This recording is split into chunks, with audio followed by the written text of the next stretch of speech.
Déjà, bonjour à tous. Donc, je suis Aurélie. Donc, je suis assistante sociale depuis une douzaine d'années. J'ai travaillé essentiellement dans le milieu du handicap, en établissement pour adultes, en établissement pour enfants.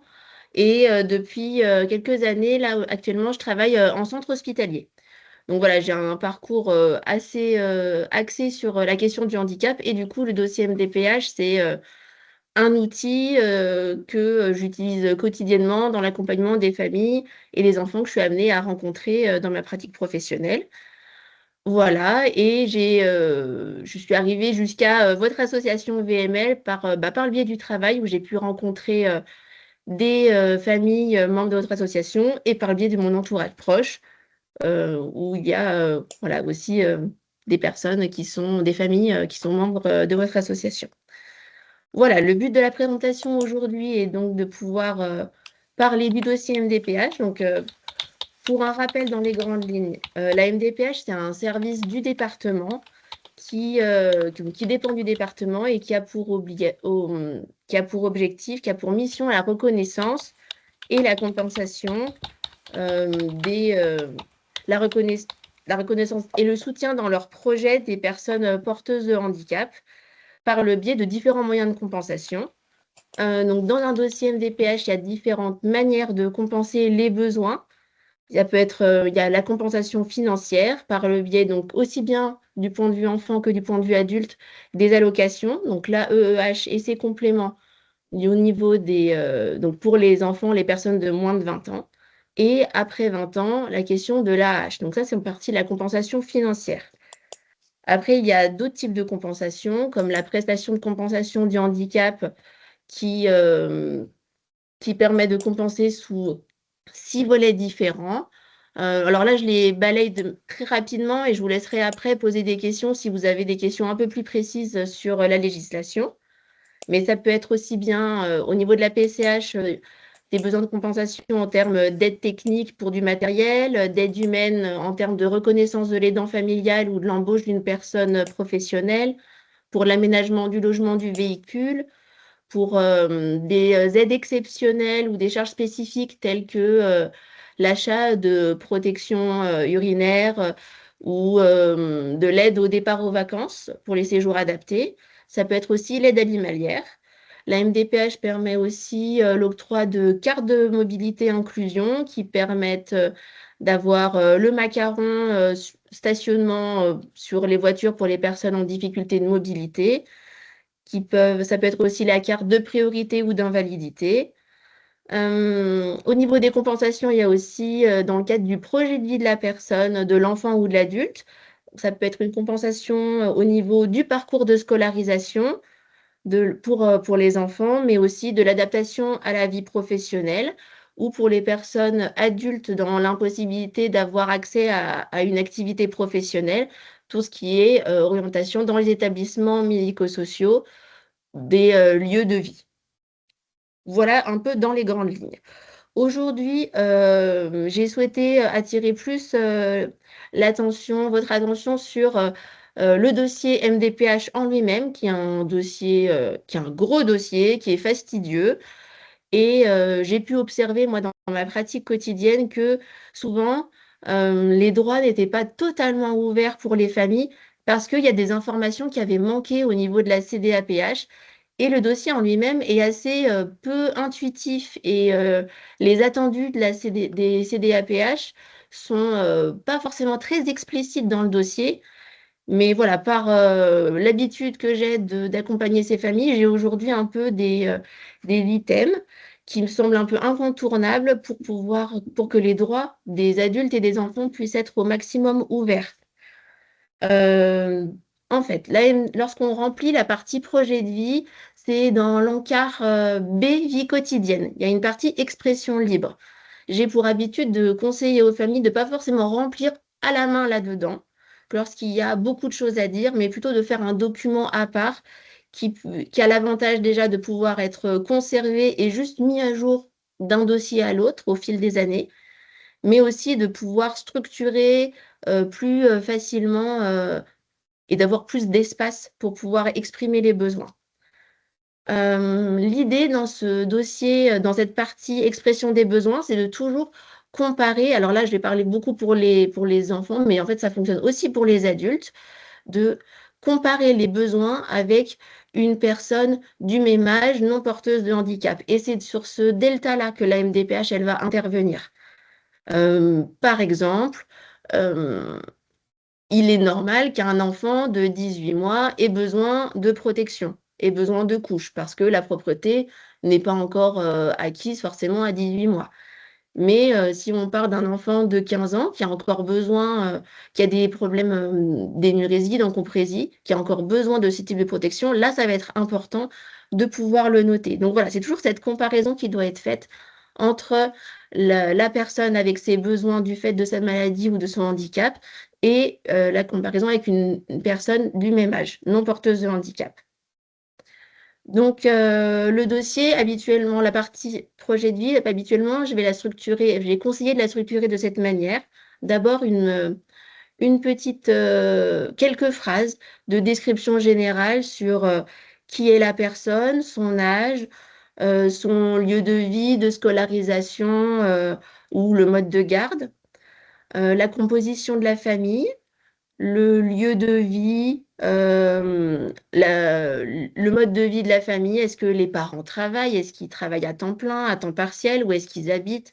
Est-ce que c'est en zone rurale, en appartement, en maison? Voilà, quelque chose d'assez succinct pour introduire le détail des besoins. Une fois ces deux, trois lignes rédigées, l'idée va être de se centrer sur un peu les attendus de la MDPH qui, eux, vont leur permettre en face de pouvoir coter. Coter en termes de tel besoin correspond à tant de montants d'aide ou d'heures d'aide. Les actes, on va appeler ça les actes de la vie quotidienne. Les actes de la vie quotidienne, ça va être se laver, s'habiller, gérer l'élimination, donc aller aux toilettes, manger, dormir, se déplacer, et tout ce qui est besoin éducatif et besoin de surveillance.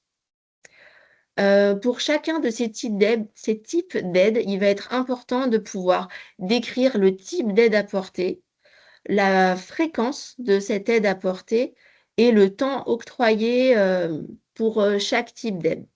Par exemple, pour l'item se laver, il va être important de pouvoir préciser si, toujours en comparant avec une personne du même âge, si l'aidant va être là pour faire de la sollicitation à la douche ou de la surveillance ou faire pour lui ou faire réaliser la douche de la personne aidée. Euh, de la même chose, s'habiller, on va être sur est-ce qu'on aide la personne à enfiler ses vêtements, euh, à les enlever, à l'habillage, le déshabillage, mais aussi la question de, en fonction de l'âge, adapter la tenue à la météo. Pour la question de l'élimination, d'aller aux toilettes, ça va être est-ce que la personne a besoin de protection? Est-ce qu'il y a besoin d'accompagner aux toilettes ou de faire un rappel, pense à aller aux toilettes? Est-ce qu'il va y avoir besoin de change derrière en cas en cas d'incontinence? Voilà, et à chaque fois, il va falloir décrire combien de fois par jour, le temps que ça prend, euh, et de quelle manière l'aidant va être auprès de la personne aidée. Sur l'item manger, l'item donc se nourrir, ça va être aussi bien le geste de porter l'aliment à sa bouche que du besoin alimentaire spécifique lié à certaines pathologies, comme par exemple une personne diabétique qui a besoin que les dents passent beaucoup de temps au comptage des glucides, voilà, ou est-ce que c'est une personne qui a des difficultés euh, au niveau de la sphère orale, de gérer les morceaux, est-ce qu'il va falloir passer en moulinet, est-ce qu'il faut une eau spécifique? Enfin, voilà, tous ces besoins de préparation particulière, il faut pouvoir l'écrire et expliquer. Ça prend à chaque repas, ça doit être fait de telle manière. Ensuite, la question de dormir. Donc sur l'item dormir, là ici on va plutôt spécifier, est-ce qu'il y a des difficultés d'endormissement? Est-ce qu'il y a des réveils nocturnes? Combien de fois par nuit? Combien de temps prend le réveil nocturne? Et après l'impact que ça va avoir sur la vie de la personne aidée, mais aussi de l'aidant, en termes, de fatigue, en termes, de surveillance. Est-ce qu'il y a des besoins de traitement pour réguler ce sommeil? Voilà, donc là, on a déjà les 4 items principaux: se laver, s'habiller, aller aux toilettes, manger et dormir. Ensuite, la question des déplacements. Ça va être, est-ce que la personne, elle se déplace seule, avec du matériel, avec l'aide d'une personne? Et en différenciant se déplacer à l'intérieur du logement, se déplacer à l'extérieur. Se déplacer, c'est aussi bien les capacités fonctionnelles à se déplacer que, la capacité à se déplacer en sécurité. Ça veut dire, est-ce que, la personne peut être, mobile, marchante, mais il va y avoir nécessité de toujours lui tenir la main pour éviter qu'elle se mette en danger, qu'elle, traverse la route, voilà. Et les déplacements, c'est aussi, le besoin d'accompagner la personne pour les activités de loisirs, les activités culturelles et de rester auprès d'elle ou pas pour ces activités-là. Hem, pour ce qui est du besoin de surveillance en lui-même, on est vraiment lié à un risque de mise en danger du fait aussi bien des besoins de soins, c'est-à-dire si elle n'a pas l'aidant à côté, qui gère les soins, elle peut être en danger, mais aussi sur les capacités cognitives de la personne à évaluer son à évaluer son environnement et à pouvoir, ou pas, se mettre en danger. Hem, Se mettre en danger, gérer sa sécurité, mais aussi maîtriser son comportement par rapport aux autres. Et ça, la question de le besoin de surveillance, c'est aussi la capacité, alors là, on va parler plutôt pour, des grands adolescents ou des adultes, de, utiliser les appareils et les techniques de communication. Savoir alerter avec, un téléphone, savoir, savoir, alerter, verbalement quelqu'un, enfin voilà. Hem J'ai pour habitude aussi donc pour la partie enfant, de parler de mettre un item sur les besoins éducatifs, surtout dans le cas où l'enfant n'est pas scolarisé, pas ou peu scolarisé. Cela signifie en fait que l'enfant, a des besoins éducatifs, que, la question de la scolarisation, permet de répondre en partie à ces besoins-là, mais parfois, il peut y avoir la nécessité ou le besoin de soit l'embauche d'une personne à domicile, soit, que le parent réponde à ses besoins et du coup fasse des achats pour répondre à ses besoins. Hem, Tous ces achats ou cette embauche de personnes, il faut bien penser à chaque fois à garder des factures, ou garder des fiches de paye pour les fournir et le faire figurer dans les besoins de compensation. Parce que tout enfant, toute personne, même adulte, a des besoins, d'apprentissage, a des besoins en termes éducatifs et en comparaison avec une personne du même âge, s'ils ne sont pas, s'ils ne enfin, si l'enfant, par exemple, n'a pas accès à l'école, il a besoin, dans tous les cas, de faire des apprentissages adaptés à ses besoins et heu et la MDPH peut être amenée à couvrir une partie, des frais en fonction, des besoins évoqués et explicités.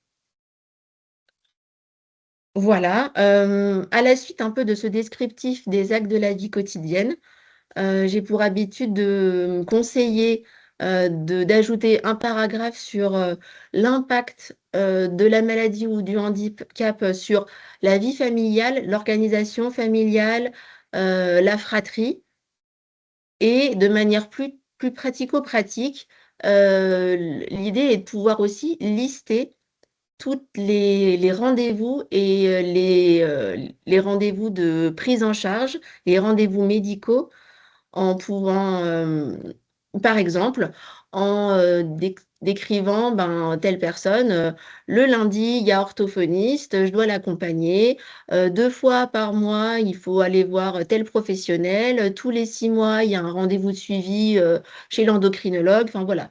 Et tout ça, tous ces rendez-vous, demandent du temps de présence, de l'accompagnement de l'aidant et il est important de pouvoir, l'expliciter parce qu'en fait, la MDPH, lorsqu'ils étudient un dossier en commission, ils n'ont pas forcément la connaissance précise des besoins de telle maladie. Déjà parce que chaque personne, est différente et les besoins de 2 personnes ayant la même maladie vont être différents et donc il va être important de pouvoir leur expliciter, tout, voilà, toutes les personnes qui vont, apporter un accompagnement, tous les professionnels qui vont apporter un accompagnement à cette personne, que ça soit à domicile ou que ça soit, à leur cabinet, à l'hôpital, hem, voilà, pour que la MDPH puisse se rendre compte notamment de l'impact sur la vie quotidienne, mais aussi des besoins de la personne aidée et des besoins, d'accompagnement, par les aidants, des besoins de présence. Voilà, parfois, il peut même être, plus lisible s'il y a beaucoup de choses, plus lisible de faire, d'utiliser alors soit d'utiliser le tableau existant dans le dossier MDPH de l'emploi du temps, soit de recréer un petit tableau à la fin, d'emploi du temps à la semaine. Voilà un peu pour, dans les grandes lignes, les items qui me semblent importants de pouvoir, faire, figurer dans la partie projet de vie, parce que c'est vraiment la partie la plus importante qui, va permettre, à la MDPH de pouvoir, étudier, les besoins, de l'aider. Voilà et bien évidemment, en dernière partie du dossier MDPH, on va pouvoir, cocher les cases, des demandes pour, justifier enfin pour acter, les demandes qui ont été faites, qui sont faites dans ce dossier et donc ne pas oublier en plus du dossier, de bien penser à fournir un certificat médical, de moins de 1 an, les justificatifs du domicile et surtout en fonction de, la situation et des, besoins, ne pas hésiter à ajouter, les comptes rendus de prise en charge, psychologue, orthophonie, kiné, enfin voilà, tous les professionnels qui interviennent autour de l'enfant. Si c'est un enfant qui est scolarisé, il peut aussi, enfin, il est nécessaire de pouvoir fournir le GEVASCO. Pour, les personnes en établissement médico-social, le projet d'accompagnement individualisé. Voilà et lorsqu'ils auront tous ces éléments, la CDAPH pourra, croiser les regards des professionnels, croiser votre expertise, vous, en tant qu'aidant, pour, pouvoir évaluer au plus juste en fait, l'idée, c'est de pouvoir évaluer au plus juste les besoins de la personne. Et est-ce que vous avez des questions?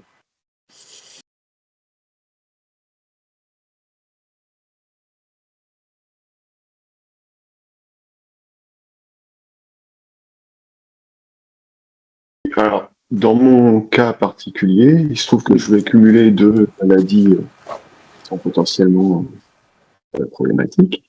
Oui. Et aujourd'hui, tout va bien, hein, je suis pas handicapé, mais ça risque de dégénérer dans les années qui viennent.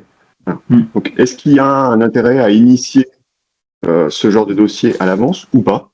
Ou est-ce qu'il faut attendre d'avoir vraiment de vraies séquelles avant d'initier ce genre de dossier?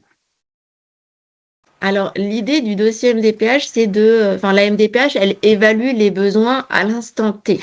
Donc, l'idée, c'est de pouvoir ouvrir des droits au fur et à mesure des besoins qui grandissent. Parfois, on peut ouvrir un dossier MDPH pour, par exemple, simplement une carte de mobilité, une carte mobilité inclusion, qui permet d'avoir déjà un dossier ouvert si le besoin de carte se fait ressentir. S'il y a une dégradation de l'état de santé, là, on n'est pas obligé d'attendre en fait la fin du délai de la notification MDPH. Dès qu'il y a une dégradation de l'état de santé, l'idée est de pouvoir ressolliciter la MDPH pour faire une révision une révision des besoins en fonction de la situation. Alors c'est vrai que si un dossier MDPH est déjà ouvert, ça prend généralement moins de temps de pouvoir faire cette réévaluation. Je ne sais pas si je réponds totalement à votre question. Si je cherche à l'initier aujourd'hui, on va me dire, mais monsieur Fauche, vous allez très bien, vous êtes sur vos 2 jambes, vous allez travailler et vous n'avez pas d'impact. Voilà. Mais je sais que dans les quelques années qui arrivent, ça risque de bouger pas mal. Ok. Après, je connais pas effectivement votre situation particulière, mais ce qui est sûr, c'est que il y a toute la notion quand même de fatigabilité, de périmètre de marche qui peut être un peu plus limité que d'habitude, de gêne sur certains gestes aussi, lever les bras par exemple, enfin voilà. Donc c'est peut-être quelque chose quand même qui peut être pris en compte par la MDPH. Oui, je confirme. La MDPH, elle est là pour compenser les impacts sur la vie quotidienne.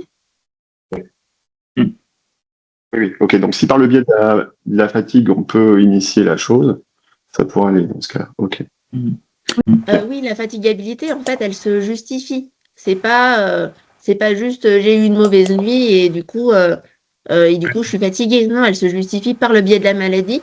D'où l'importance, surtout lorsqu'on est sur des maladies rares, que le médecin qui remplit le certificat médical puisse vraiment expliciter que c'est un des symptômes de cette maladie qui a un caractère évolutif. Parfois, ça peut même être, dans certains cas, de ajouter un peu un descriptif de la maladie, parce que le médecin de la MDPH va pas forcément connaître toutes les maladies. Ça, moi, ça m'est déjà arrivé de dire, voilà, cette maladie, elle est vraiment peu connue. Et donc, du coup, aller sur un peu le site de référence et joindre au certificat médical un descriptif de la maladie, de ses composantes et des prévisibilités d'évolution.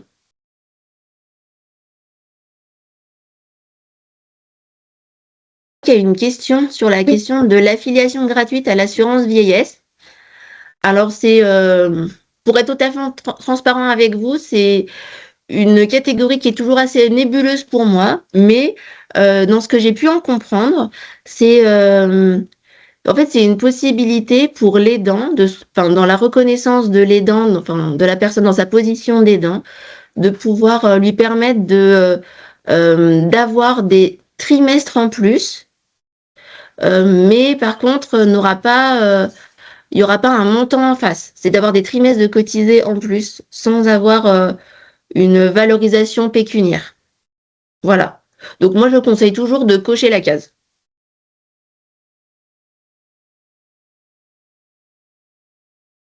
Il y avait eu aussi des questions un peu en amont sur le passage enfant-adulte et comment on l'anticipe et quelles sont les différences dans les allocations et les droits des uns et des autres. Oui. Alors, pour la MDPH, on passe à l'âge adulte à 20 ans. Ça veut dire, alors en termes d'allocation, que l'AEH va être versé jusqu'aux 20 ans et que, on va dire, 6-8 mois avant la fin des droits, l'arrivée du mois des 20 ans, il va falloir refaire un dossier pour là ouvrir les droits adultes. Donc, si on parle en termes d'allocation, c'est ouvrir les droits à l'AH. Ça veut dire ouvrir les droits à l'AH, ça veut dire que que la personne a besoin de compensation et qu'il y a des difficultés à l'accès à la vie professionnelle. Alors cette AH, elle peut être cumulable avec d'autres aides, mais elle sera toujours différentielle parce que l'AH fait partie des minima sociaux. Donc elle peut être cumulable avec un salaire dans la limite du maximum du montant de l'AH. Le montant de l'AH au maximum, on est à un peu plus de 1 000 €, 1 100 et quelques sur le maximum. Donc, s'il y a des revenus liés au travail, que ça soit un salaire, que ça soit des allocations chômage, qui est inférieur au montant maximum de l'AH, il y aura un versement de l'AH qui sera différentiel. Donc, qui complétera ce manque entre le revenu lié à une activité professionnelle et le maximum. Et du coup, c'est 1100 et quelques euros. Il peut y avoir un complément à l'AAH qui s'appelle la majoration vie autonome, qui va être pour des personnes qui ne vivent pas en établissement, qui vivent chez eux dans leur propre logement. C'est une simple case en plus à cocher sur la partie allocation adulte handicapé.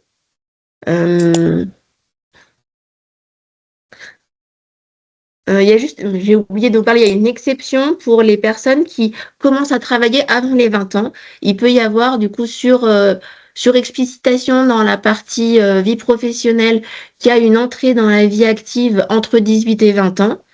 On peut demander à arrêter le versement de l'AAH pour que la personne puisse ouvrir le versement de l'AEEH, pour que la personne puisse ouvrir ses droits à l'AAH du fait de l'entrée dans la vie professionnelle.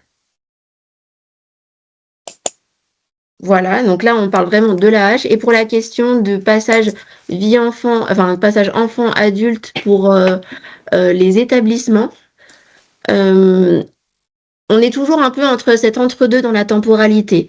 L'idée de dire il y a des grosses listes d'attente, donc il faut anticiper, mais en même temps on peut pas anticiper trop non plus parce que, comme je vous l'expliquais tout à l'heure, la MDPH va étudier les besoins à l'instant T. Donc, faire une demande d'orientation en, je sais pas, je dis au hasard, mais en foyer d'accueil médicalisé pour une personne qui a 15 ans, la MDPH va dire, bah non, la personne, elle a 15 ans, elle peut pas rentrer en foyer d'accueil médicalisé. Donc, généralement, la question de l'anticipation, on va se dire dans l'année des 18 ans. C'est ce que je pouvais conseiller lorsque je travaillais en IME, que dans l'année des 18 ans, commencer à anticiper le dossier MDPH en vue des 20 ans. Parce que déjà à 18 ans, la personne, elle entre, la partie adolescence a pu se terminer, il y a eu des apprentissages ou des consolidations qui ont pu se faire et on peut plus envisager plus concrètement quelle sera son orientation, quel type d'établissement sera adapté pour après ses 20 ans. Un enfant qui est en IME jusqu'à ses 20 ans, à 20 ans, il n'est pas mis dehors. Il y a un dispositif qui s'appelle l'amendement Creton qui permet le maintien de l'enfant en établissement en IME, le temps de pouvoir trouver une place en secteur adulte.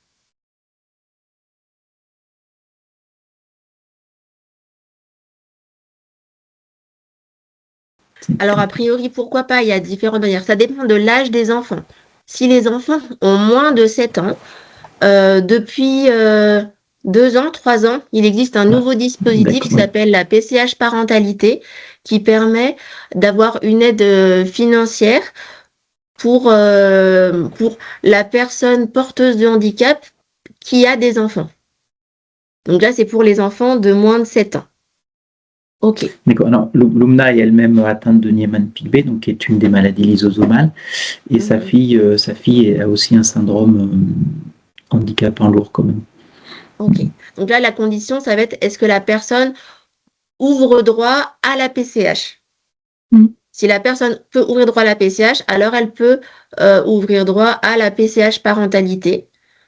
Et donc, dans tous les cas, sa question, elle peut aussi l'expliciter dans sa partie projet de vie en disant que elle-même, elle a besoin d'aide pour elle et pour sa vie quotidienne, que ça soit pour elle ou pour ses enfants. Est-ce qu'il y a des besoins d'embauche d'une tierce personne? Est-ce qu'il y a besoin d'auxiliaire de vie? Est-ce qu'il y a besoin que ce soit pour elle ou pour ses enfants? Donc voilà, après, il faudra, je connais pas la situation en particulier, mais ça sera intéressant de pouvoir évaluer si cette demande doit figurer dans le dossier de l'enfant ou dans le dossier du parent. Oui, tout à fait, il y aura du coup 2 dossiers. Voilà, sa fille a déjà un dossier. Oui. Mais le fait que sa fille a déjà un dossier, en fait, c'est pas très grave parce que les besoins de sa fille peuvent évoluer, donc elle peut le faire réévaluer et en même temps, lors de la réévaluation de sa fille, demander pour elle. Donc, c'est pas toujours simple quand on fait du 2 en 1, mais Oui, voilà, pour moi, c'est important de pouvoir exprimer ces besoins-là et ces difficultés-là, peut-être dans les 2 dossiers, pour voir de quelle manière la MDPH peut ouvrir des droits. Soit eux, ils évalueront s'il vaut mieux les ouvrir par le biais du dossier de l'enfant ou par le biais du dossier du parent. Après, moi, j'avais aussi une question sur tout ce qui est, dans le cadre du projet de vie, sur les troubles cognitifs.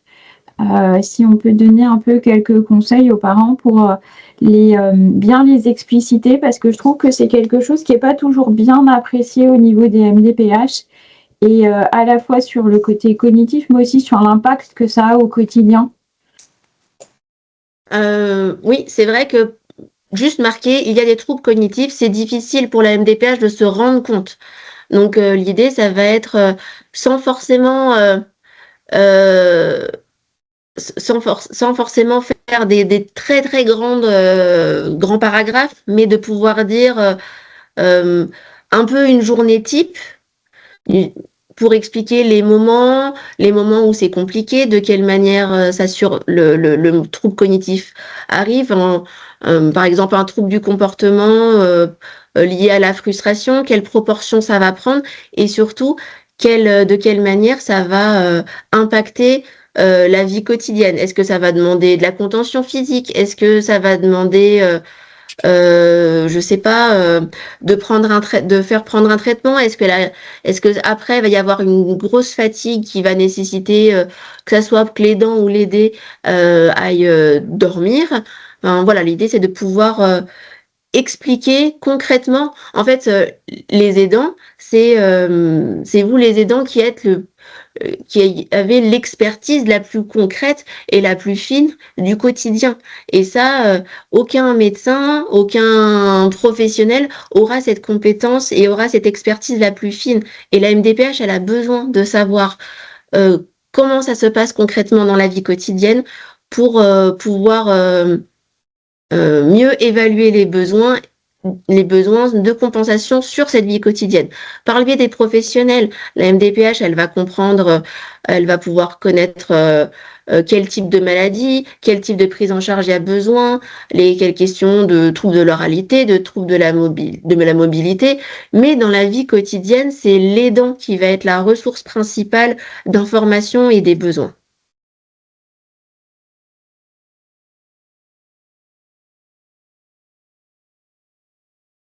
Après, est-ce qu'en termes de longueur pour le projet de vie, on se dit, parce qu'on a toujours peur que dans la masse des dossiers, le projet de vie soit pas toujours lu, est-ce que 2-3 pages, ça paraît bien? Alors, ça m'est déjà arrivé de faire même des pages sur informatique qui vont faire 2-3 pages. J'essaye toujours de pouvoir, on essaie toujours de pouvoir rendre cet écrit le plus visuel possible. Pas faire des grandes pages avec que de l'écriture, tout le monde, faire des tirets, faire des titres, vraiment pour le rendre très visuel et limiter au maximum les grandes phrases forcément, enfin qui peuvent être très bien écrites, mais rester presque en tiret. Donc même si ça fait 3 pages, mais que c'est clair et organisé, enfin voilà, des fois il y a besoin en fait de ces 3 pages parce qu'il peut y avoir des besoins sur la vie quotidienne, il peut y avoir des besoins d'aménagement du logement et du coup ça prend de la place et c'est nécessaire de pouvoir tout expliciter. C'est plutôt la clarté de l'exposé. Est-ce que ça peut valoir le coup de faire un petit résumé, même si c'est d'avoir un petit résumé préliminaire à la fin ou ou comment en conclusion puisse figurer que au regard des éléments décrits, il y a les besoins, clairement dire j'ai besoin d'un complément pour pouvoir m'assurer un revenu parce que j'ai diminué l'activité professionnelle de temps. Il y a besoin d'une carte de stationnement parce que c'est difficile d'aller faire ses courses et de pouvoir se garer plus près, parce qu'il y a besoin d'une carte de priorité parce qu'on utilise les transports en commun et que la fatigabilité fait qu'on a besoin de s'assurer d'avoir une place assise. Enfin voilà, une petite phrase de conclusion pour vraiment dire j'ai besoin de ça, c'est qui a besoin d'aide humaine pour la toilette les matins. Enfin voilà, pouvoir expliciter concrètement, c'est plutôt utile.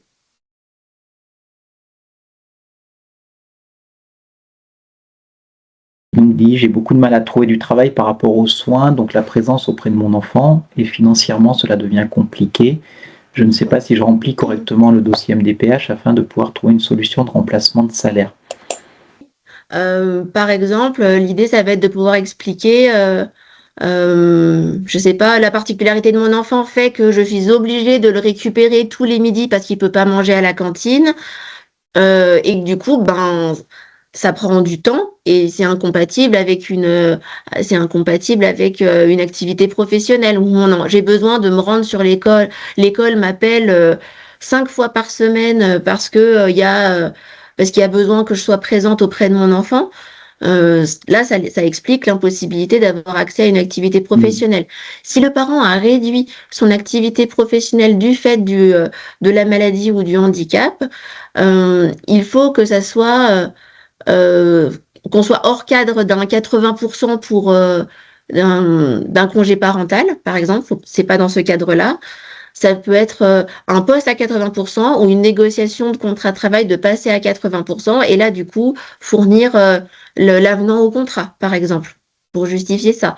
Mais ça peut être aussi, pour ouvrir droit à un complément d'AEH, dire j'ai besoin aussi de me faire soutenir par une personne qui va venir, parce que j'ai une activité professionnelle que les après-midi, mais il y a la partie de 16h30 à 18h30 où il n'y a personne à la maison et mon enfant ne peut pas rester seul et j'ai besoin d'embaucher quelqu'un. Donc là, c'est l'embauche d'une personne, garder les contrats de travail et fournir les factures. Et en fait, c'est tous ces différents items, que ça soit le degré d'importance de la maladie, la diminution, la réduction du temps de travail des parents et l'embauche de tierces personnes qui vont permettre à la MDPH de évaluer si on est sur un complément 1, 2, 3, 4, 5 ou 6. Mais dans tous les cas, je connais pas le salaire habituel de cette personne, mais ça ne va pas compenser, ça ne va pas être équivalent à un salaire. Ça va être une compensation, ça va être... Après, il y a Loubna qui parle de la question de l'AJPP. Alors l'AJPP, donc c'est l'allocation journalière de présence parentale qui permet de compenser une absence, l'absence liée à un congé de présence parentale. Alors c'est un dispositif de la CAF qui permet sur justification médicale à une personne qui travaille de pouvoir s'absenter de son travail pour accompagner son enfant qui a des soins lourds et contraignants. C'est le texte de la CAF. Et cette absence est donc une absence non rémunérée par l'employeur qui peut être compensée par l'AJPP, l'allocation journalière de présence parentale. Cette AJPP, elle est forfaitaire, on est de l'ordre de 63 € par jour. On ouvre droit à lorsque l'AJPP est accordée, on ouvre droit à un nombre de jours à utiliser sur 3 ans. Par contre, ce qui est bien à prendre en compte lorsqu'on a déjà un dossier MDPH ouvert, c'est que l'AJPP n'est pas cumulable avec le complément d'AEH, donc avec l'allocation de base, oui, mais pas avec le complément, et n'est pas cumulable avec une PCH. Donc il faut un peu juger, évaluer ce qui va être le plus avantageux en termes de droits, en termes de ressources. Et voilà, et parfois ça peut bien pouvoir préciser à l'un comme à l'autre que à la MDPH comme à la CAF, si les deux droits sont ouverts, il faut être très clair dans les écrits pour pas qu'il y ait 2 allocations versées en même temps, qu'après ça fasse bloquer le dossier et qu'il y ait des remboursements à faire, ou des fois ça peut être un peu confusant pour les administrations. Oui, c'est ce que dit Séverine, qu'elle a le deuxième complément d'AEH, en fait. Ok. Ce qui doit bloquer. Alors, elle peut aussi dire qu'elle met fin, qu'elle ne veut plus avoir ce complément d'AEH et pour à la place demander la JPP. Calculer, on peut le savoir en amont. Enfin, il y a des endroits où La ça se JPP, calcule. en fait, la JPP, moi, je trouve qu'elle peut être intéressante lorsque, par exemple, l'enfant a besoin d'aller une fois par semaine, une fois tous les 15 jours à l'hôpital et que ça prend une journée entière. Et ça permet aux parents, du coup, de s'absenter cette journée-là de son travail. L'employeur n'a pas le droit de refuser. Voilà, c'est le congé de présence parentale, c'est sur raison médicale. Le parent ne peut pas refuser. L'employeur ne peut pas refuser aux parents de cette absence-là. Et financièrement, souvent, la JPP va être un peu plus avantageuse parce que c'est un forfait de 63 € par jour. Alors que l'AEH, attendez, j'avais pris, où j'ai mis l'AEH en complément 2, on va être à, je sais pas tout le tableau entier, on va être, je dirais, à à peu près 400 € par mois pour un complément 2. Un complément 2, c'est-à-dire quand le parent réduit son activité de 20%. À peu près, ou embauche une tierce personne au moins 8 heures par semaine, voilà, ou à des dépenses mensuelles d'au moins 588 €. Voilà, ça c'est le tableau que j'ai sous les yeux, il se trouve sur Service Public, sur le détail de quel complément avec des critères pour chacun des compléments. Oui, donc du coup, pour nous, c'était moins avantageux de la JPP et en plus, ça fait encore des dossiers. Et c'est pareil, cette AJPP, c'est limité aussi dans le temps. Alors, c'est tant qu'ils sont enfants, considérés comme enfants, donc tant qu'ils sont jusqu'aux 20 ans, oui, jusqu'aux 20 ans. Mais après, voilà, c'est aussi une question de calcul de ce qui est le plus avantageux. Et j'entends la difficulté de pouvoir d'avoir encore un dossier à faire, qu'il va falloir suivre, il va vérifier qu'il soit bien envoyé, qu'il ait bien été compris. D'où l'importance aussi des fois de solliciter les personnes qui vous accompagnent au quotidien, que ce soit en centre hospitalier, le service social du centre hospitalier ou de l'établissement qui accompagne.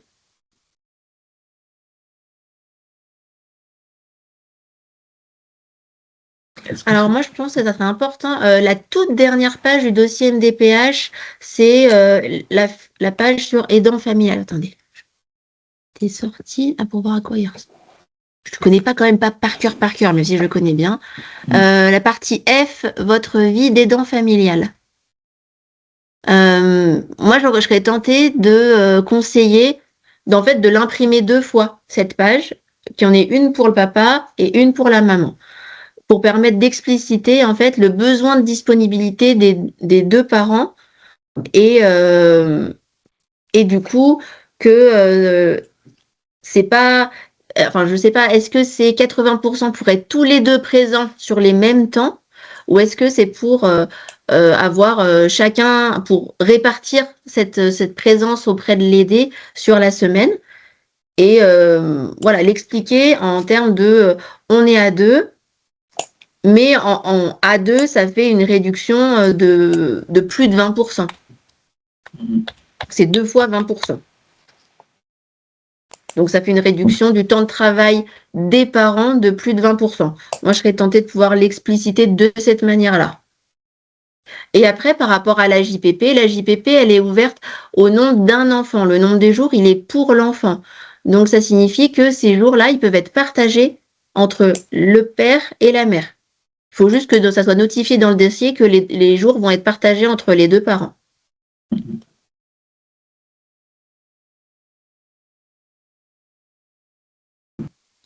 Alors, dans certains cas, l'AAH peut être accordée à vie.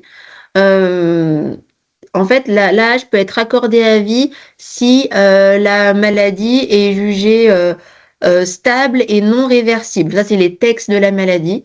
Ça signifie qu'il ne peut pas y avoir d'amélioration de l'état et que la question des besoins de compensation vont s'étendre de manière certaine tout au long de sa vie. Donc, il faut que ça soit justifié à chaque fois médicalement.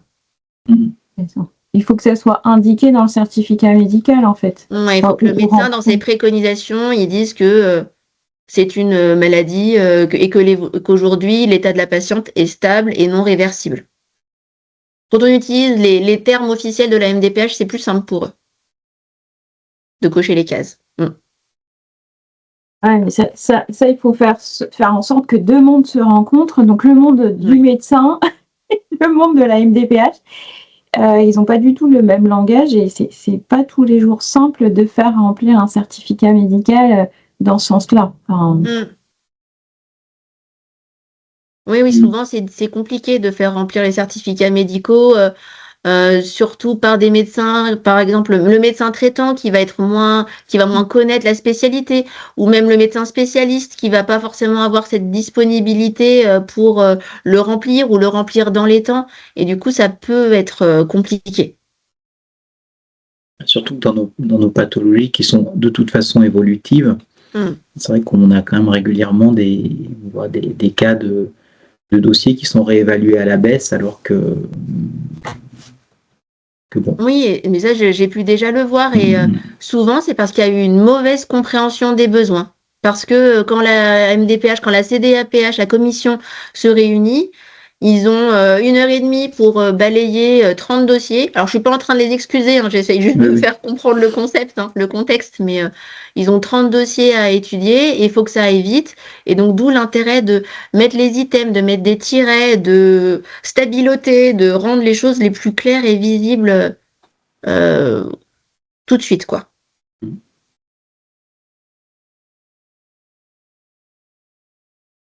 Après, il y a une autre solution qui prend aussi pas mal de temps, hein, c'est demander à être présent lors de la commission. Vous pouvez en tant que parent être présent et du coup expliquer le tout devant la commission. Alors je sais, c'est pénible, on a les dates souvent, enfin voilà, c'est compliqué. C'est ça, il faut l'organiser. Il faut l'organiser exactement, il faut prendre du temps, mais ça peut aussi être une solution, c'est d'être présent à la commission. Mais je pense que c'est ce que je vais demander à la prochaine. Parce que c'est vrai qu'à leur décharge, même si on a l'impression d'avoir tout fait, je pense qu'il y a plein de sujets et d'impact de la maladie que la commission ne maîtrise pas ou n'arrive pas à percevoir. Alors que dans le cadre d'un échange, des fois, ça aide.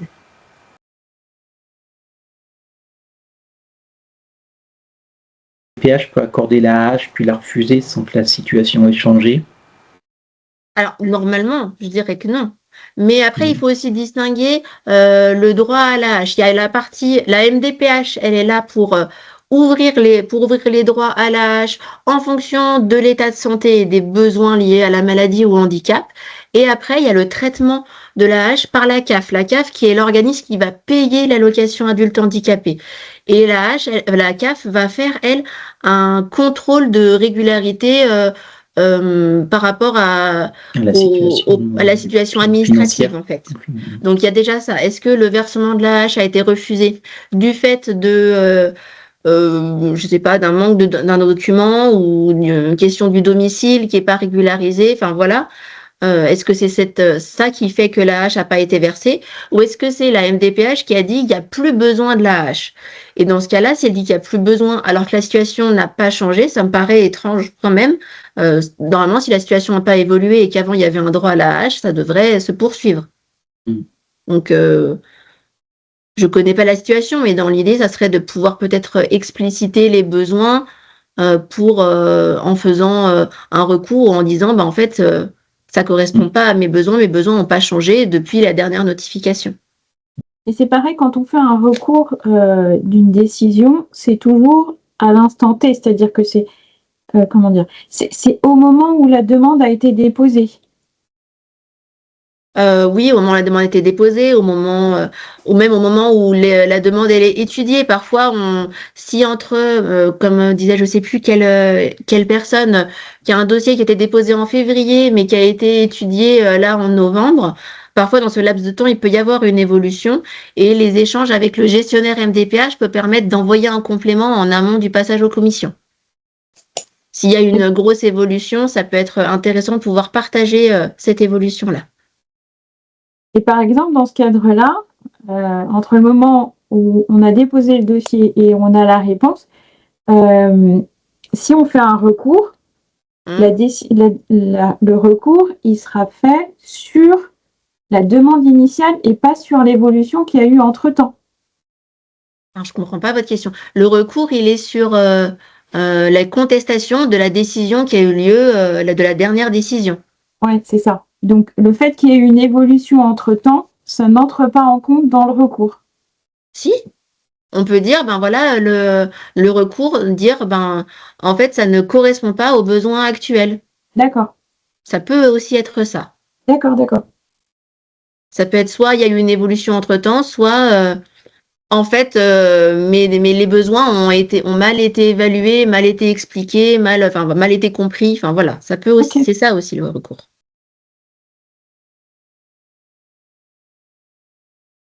Comme je le disais tout à l'heure, la question de l'AH, elle est pas.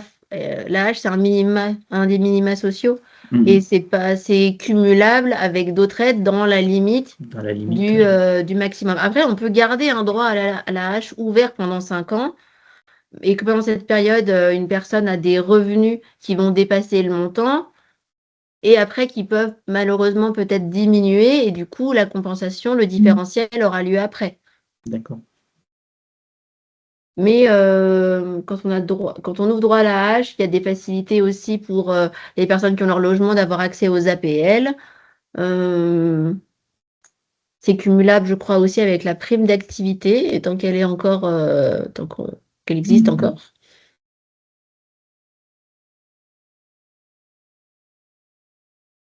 Il y a certains cas où j'ai pu voir des macarons, des cartes de mobilité stationnement, carte mobilité inclusion mention stationnement qui ont été accordées pour des personnes ayant un handicap entre 50 et 70, mais c'est quand même assez rare. On est plutôt, c'est plutôt facile, c'est plutôt attribué pour quand il y a, voilà, la réglementation de base, elle est quand même pour les personnes qui ont un handicap de plus de 80%. Le pourquoi, voilà, j'ai pas trop de maîtrise là-dessus, c'est la réglementation. C'est lié au périmètre de marche, en fait, et à la notion de fatigabilité. Oui, et la question aussi, on a pu aussi des fois accentuer sur, mettre l'accent sur les troubles du comportement qui nécessitent de pouvoir vite revenir à la voiture ou pas être loin de la voiture lors des déplacements dans la ville, dans les magasins, enfin voilà, dans les administrations. Oui, ou porter une charge entre la voiture et le lieu.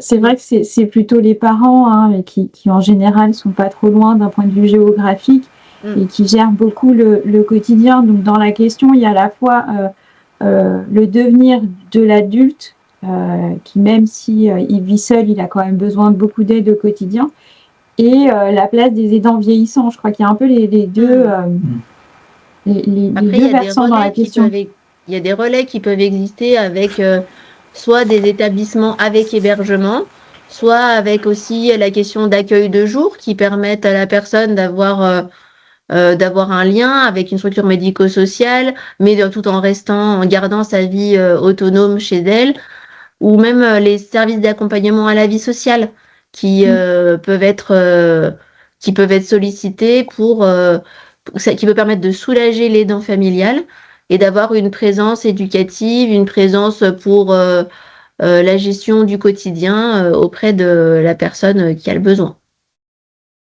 Et après, en fonction si troubles cognitifs ou pas il peut y avoir aussi mise en place d'une mesure de protection type tutelle, curatelle, qui peut être gérée soit par un membre de la famille, mais aussi par une personne dont c'est le métier, qui a reçu une formation, qui est contrôlée par les services de la justice pour accompagner notamment au niveau financier, dans la gestion des papiers et administrative, les personnes dans le besoin.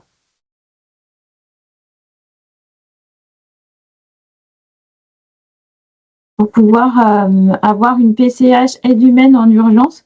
Alors toujours dans ce cadre-là, parce que c'est vrai qu'il y a des aidants vieillissants, donc on n'est pas à l'abri d'une hospitalisation ou des choses comme ça, ou même des fois pour les moins vieillissants. Est-ce que ça existe, les PCH humaines en urgence? Et si oui, est-ce qu'il y a des critères? Est-ce que vous savez? Alors, c'est déjà arrivé de pouvoir demander des ouvertures de droit en urgence parce qu'il y a quelque chose de l'ordre du besoin vital. Il n'y a pas forcément de critères. L'idée, c'est de pouvoir aussi se faire accompagner pour pouvoir avoir un écrit et être en lien avec le gestionnaire du dossier MDPH pour pouvoir expliquer la notion d'urgence. Il y a un petit encart dans le dossier MDPH où il y a la notion d'urgence parce que il y a alors je sais plus comment ils en parlent. Mais en fait, tous les cas, c'est possible dans le dossier. C'est possible dans le dossier, mais il faudra pas juste cocher la case. Il faudra vraiment dans la partie projet de vie ou à part pouvoir l'expliquer expliquer cette question d'urgence.